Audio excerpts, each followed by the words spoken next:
ki so ne ki bi umarnin iyaye. Shawarar su da muke son kar ki janye. Duniya ko sanani ba ta waye. Addu'a ta shine ki zamo da mai kirki.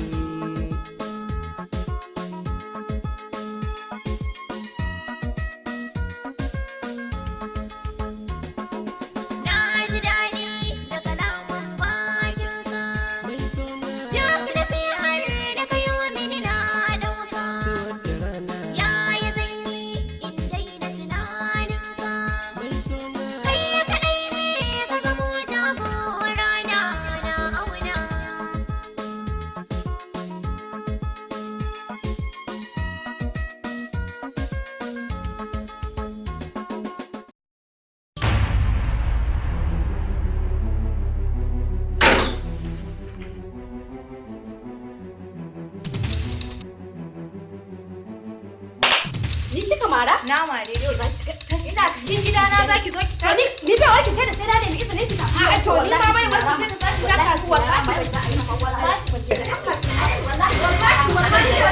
subhanallahi menene haka kamar ba kwana a shiga tsakanin ku ba wai ina zaune cikin gidana ba zai yi ba dan me ina cikin gidana ba su ta kan da tana da gara gidan dan uwanta ne kaga ko abin da ba zai taba yiwuwa kenan dan Allah ku yi hakuri an ci dama aiko ne akai wajen ki wallahi ina jiran kwanci gidan yau sai ayi ta kare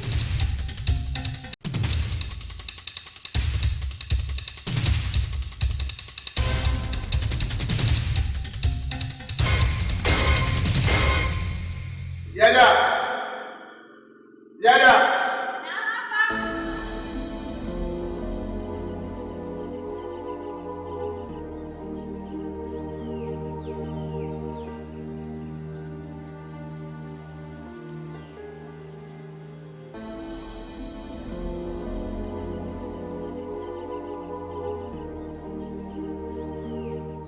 Yada, kin taɓa neman wani auna ba wuri da ba miki ba? Na taɓa neman wani ba wajen ki? Yau na neman wata alfa wajen ki. To daga yau, na yi miki iyaka da wannan yaron, ba ke ba shi har abada. Domin wannan yaron ke gani, ba mutumin arziki ba ne. Ni kuma burina koyaushe shi ne daga na danka ki a hannun mutum da gari, ba wai ba ta gari ba. Don haka ina so ki sani na ba da aurenki da dan abokina dan na yarda da hankalinsa da natsuwarsa ba kamar wancan yaron ba wanda bai san mutuncin mutane ba. Ba na ji ba kuma za mu same ni ne maka biyayya kan duk abin da kake ma da kuma farin ciki da shi ne na kasance a cikin farin ciki. To Allah miki albarka shiga ciki.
Zuciya ta